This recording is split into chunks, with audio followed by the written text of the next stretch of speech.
Estamos no 5º dia de um julgamento histórico.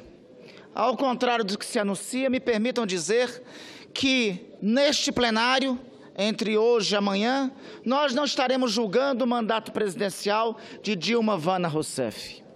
Tampouco julgaremos o legado social dos governos Lula e Dilma.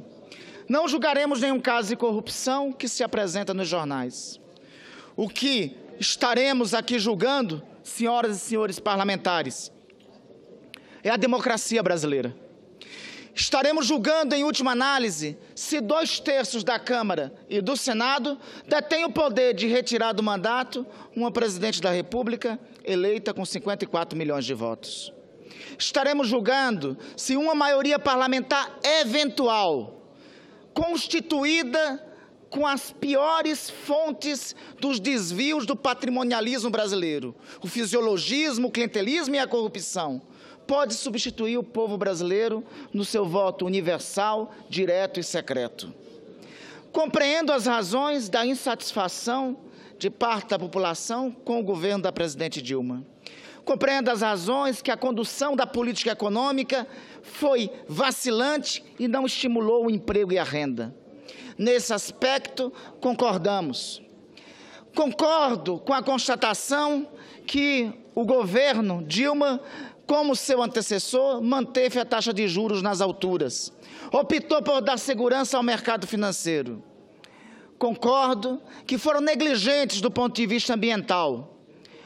Concordo que foram negligentes em projetos contra os interesses da Amazônia, como é o caso de Belo Monte, como é o caso da transposição do Rio São Francisco. Concordo ainda que na política optaram por uma aliança conservadora, sustentaram o poder de coronéis em troca de governabilidade artificial. Governabilidade tão artificial que o principal sustentáculo dessa governabilidade é o PMDB, ator central do golpe que hoje assistimos. O PMDB, com 7 ministérios, vice-presidência da República, comando da Câmara e do Senado, em quem articula esta farsa chamada impeachment. Mas reforço, isso não é um julgamento de governo.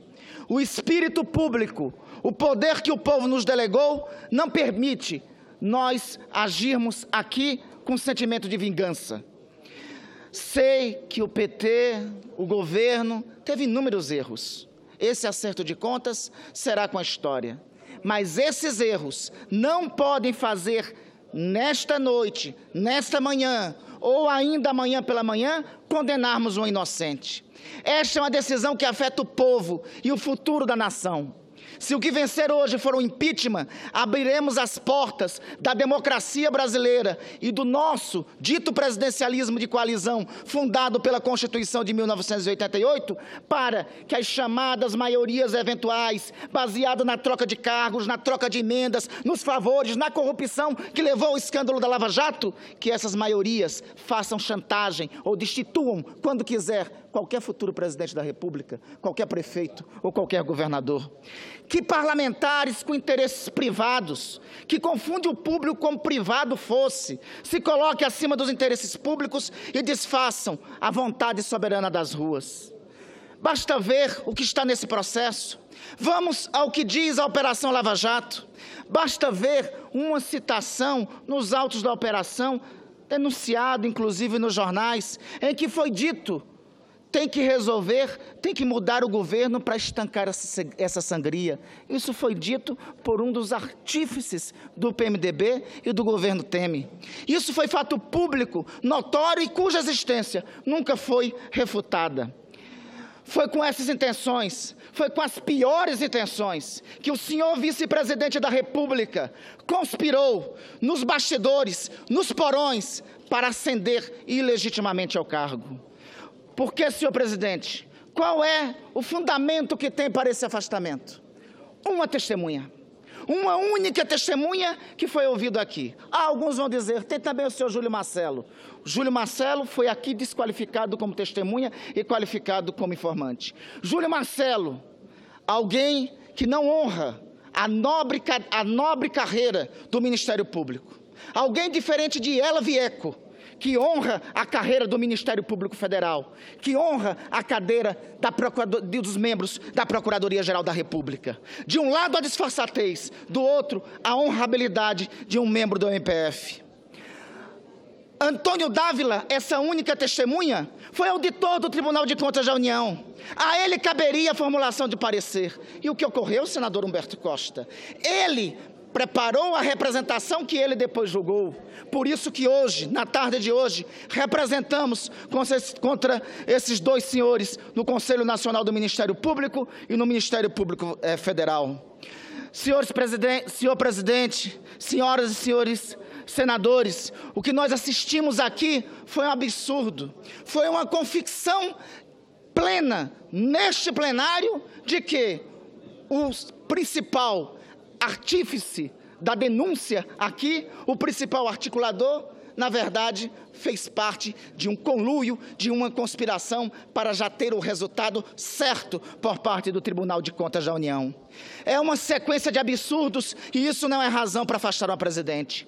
Em última análise, senhor presidente, senhoras senadoras, senhores senadores, o que nós vamos decidir aqui no dia de hoje é se vamos pôr fim ao mandato de uma presidente da República eleita com 54 milhões de votos e esta presidente da República convocar novas eleições presidenciais através de um plebiscito, conforme o compromisso público que ela assumiu, ou se vamos dar cabo à posse de um vice ilegítimo que quer executar um programa de retrocesso de direitos individuais e direitos sociais que em qualquer eleição um voto teria. Eu desafio os defensores desse programa biônico imposto a tentarem aprovar esse programa nas urnas. Eu desafio a tentar aprovar o fim da demarcação de terras indígenas. Eu desafio tentarem aprovar a redução da autonomia do Ministério Público Federal e da Procuradoria-Geral da República, como declarou o ministro da Justiça do governo interino. Eu desafio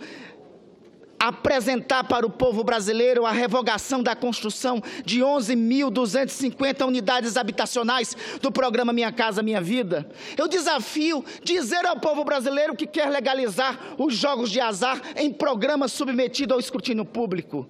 Eu desafio dizer ao povo brasileiro que quer colocar como seu líder na Câmara dos Deputados alguém que responde a 7 processos criminais no Supremo Tribunal Federal. Nunca, senhores, a não ser no estado de exceção, a não ser em uma ditadura, um programa dessa natureza seria implementado e seria aplicado. Senhor presidente, senhoras senadoras, senhores senadores, se um governo é impopular, um remédio para um governo impopular não é impeachment. O remédio para um governo impopular chama-se eleições, voto, soberania da decisão do povo. Remédio para o governo popular é o exercício da soberania popular. Não existe atalhos como este que o PMDB quer percorrer por fora da vontade popular. Não existe atalhos como este que o governo biônico quer imprimir sem apreciação democrática das urnas. Isto, além da maioria parlamentar na Câmara e no Senado e a vice-presidência da República, não pode ser solução para a crise aqueles protagonistas que ajudaram a forjar essa crise. Esta crise foi constituída, desde o primeiro momento, pelo PMDB. Não pode os algozes e autores da crise posarem como mocinhos agora para tentar resolvê-la. A solução para essa crise política é a realização de novas eleições, é entregar soberanamente a vontade do povo que está nas ruas, neste momento reclamando pelo Fora Temer, se tanto aqui ouvi falar do clamor rouco das ruas. Entregar ao povo a resolução da crise não é somente o fim do governo Dilma, é o fim do governo Dilma e Temer. Com quem se propõe a isso é a própria presidente da República, Dilma Rousseff, em compromisso público assumido aqui com todas as senhoras senadoras e senadores e com o povo brasileiro. Não vamos, e eu não vou votar aqui a entrega do poder ao senhor Temer para que ele implemente um programa de retrocessos sociais, de retrocessos de direitos individuais. Já concluo. Vossa Excelência conclui. Senhor presidente, o que está em jogo aqui é fundamentalmente o dia depois do amanhã. O que está em jogo aqui é qual política e qual lado nós queremos entrar para a história. Eu não mancharei a minha biografia entrando para a história com a alcunha de golpista. Eu não mancharei minha biografia entrando para a história como alguém que, em um momento em que foi chamado pelo seu povo e pela sua nação para ter ato de coragem, se acovardou a partir das posições mais fáceis de serem implementadas. O que está em jogo aqui é para quem deve ser o desfecho dessa crise. Se para um governo biônico, sem a soberania do voto popular, ou para a soberania da democracia do povo nas ruas e nas urnas. Por isso, meu voto é não ao impeachment. Agradeço.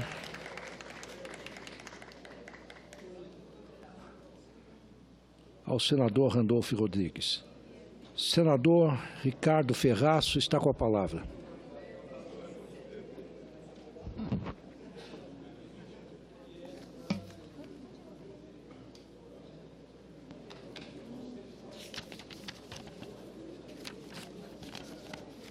Mais um, né, José Manuel?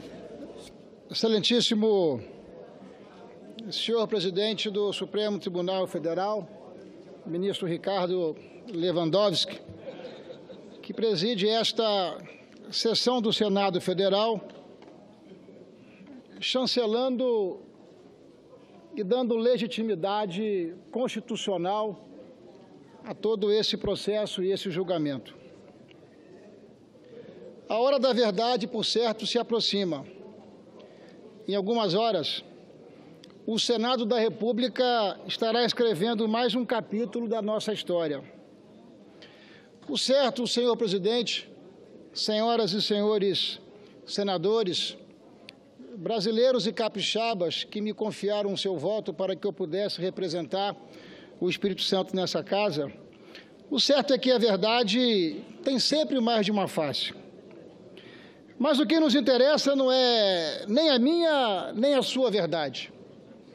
O que nos interessa e tem que nos interessar é a verdade real, a dos fatos, aquelas que brotam das provas que foram colhidas ao longo de meses de trabalho no impecável relatório do competente senador Anastasia. É a verdade que está além, muito além das naturais e legítimas paixões envolvidas em um processo como esse. Se há uma certeza possível de se extrair de todo esse processo, é a de que a nossa democracia se fortalecerá ainda mais, assim como as nossas instituições, com o uso do impeachment como remédio constitucional para afastar o mau governante que pratica o crime de responsabilidade. Não estamos aqui decidindo sobre a honestidade pessoal da presidente afastada, mas sim sobre a ocorrência dos crimes de responsabilidade a ela imputados e a sua capacidade de continuar a nos governar e, mais ainda, de nos liderar. O verdadeiro fungo que corrói a árvore da democracia é a ganância e a obsessão pelo poder que podem levar até mesmo pessoas ditas honestas a praticar delitos e se corromper. De certo, muitas lições precisam ser aprendidas por todos nós nesse dramático processo.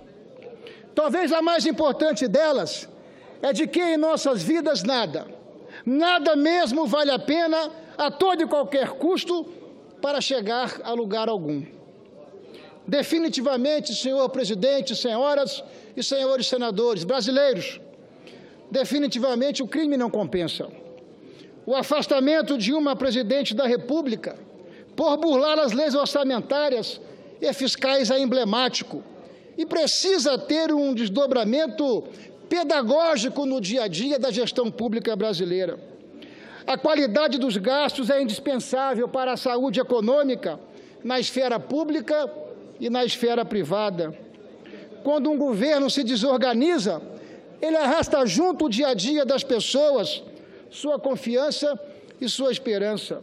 Por isso, um dos legados que se espera desse processo é o fortalecimento da cultura do respeito ao dinheiro público do contribuinte e à disciplina fiscal. E o que vale para a presidente afastada, ou que estamos afastando, tem que valer para o conjunto dos gestores públicos brasileiros. Além desse legado, outras lições serão conhecidas de agora em diante. Para isso, é preciso fazer algumas perguntas adequadas. O processo de impeachment da presidente afastada instaurou a crise que todos reconhecem, ou será ele o seu desfecho natural? Ela surgiu do nada? Foi ele um elaborado ardil para apear a presidente do poder? Claro que não. A crise não decorre do impeachment, mas decorre do mau governo. Um governo que fraudou a realidade para não afetar a sua perpetuação e a sua continuidade. Foi a perspectiva de continuar no poder que fez esse governo tratar as leis como acessório. Foi essa motivação que seduziu e corrompeu a presidente e a levou onde se encontra. A presidente, o seu partido e os seus aliados não têm o direito de se apresentarem como vítima, até porque a vítima de todo esse processo é a população brasileira. Desde a sua primeira eleição, apostaram num sistema de alianças fundado na ausência de princípios e de valores. Na vida não existe céu ou inferno, não existe sorte ou azar. O que existem são as escolhas, cada qual com as suas consequências. Quem planta vento, colhe tempestade. Desse modo de fazer política, falseando a verdade, e dessas práticas delituosas decorrem os crimes imputados nesse processo de impeachment. E quais são, finalmente, os crimes atribuídos à presidente afastada? O de atentar contra a lei orçamentária, por expedir decretos de suplementação orçamentária sem autorização legal, e o de realizar operação de crédito vedado pela lei. Atentou ainda contra a probidade administrativa, permitindo que o patrimônio público do governo e de nossas estatais, sobretudo a Petrobras, fosse dilapidado, o que também é crime de responsabilidade passível de impeachment. São crimes graves, crimes gravíssimos, crimes que revelam a usurpação das prerrogativas exclusivas do Congresso Nacional e denotam ainda o desprezo pelas instituições. O governo mascarou a real situação de suas contas públicas de todas as formas e pelo maior tempo possível. Hoje, a sociedade, e sobretudo os mais pobres, são os mais penalizados pelas contas públicas desorganizadas. O impeachment não instalou a crise econômica, a crise política e, sobretudo, a crise moral. O impeachment é consequência da crise, seu desfecho e seu remédio absolutamente constitucional. Minha opção, senhor presidente, a minha opção, por certo, é pelo lado certo da história. Eu estou certo disso. Quem está afastando a presidente da República não somos nós. Foram as maiores mobilizações populares da história do Brasil. Nós, senadores, nós somos apenas instrumentos dessa vontade popular. Por isso, senhor presidente, eu voto pela justiça. Eu voto pelo fim da impunidade. O meu compromisso é com a democracia.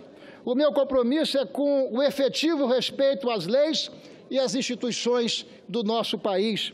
Por isso mesmo, estarei votando sim pelo afastamento da presidente Dilma, para que, virando essa página, nós possamos estar desafiados a superar tantos e complexos desafios que se apresentam no dia a dia dos brasileiros. É nisso que eu acredito e esta é a minha convicção. Muito obrigado. Obrigado, senador Ricardo Ferraz. Antes de dar a palavra ao eminente senador Benedito Lira, eu queria trocar algumas impressões com os eminentes senadores e até para que nós possamos organizar a pauta de amanhã. O doutor Bandeira precisa convocar a sessão de amanhã. Os nossos últimos cálculos aqui indicam que o último orador falaria às 3 horas da manhã. Isso antes da inscrição do senador José Maranhão. Em torno de umas 3 e poucos, nós terminaremos. Eu estou disposto a terminar essa fase dos oradores ainda na madrugada de hoje para amanhã. Há um certo consenso, que já me foi manifestado, no sentido de que nós comecemos amanhã às 11 horas da manhã e continuemos para terminar a fase da votação amanhã, sem intervalo do almoço. Almoçaremos depois de terminarmos a votação. Se as senhoras e os senhores estiverem de acordo, então nós convocaremos a sessão de amanhã para as 11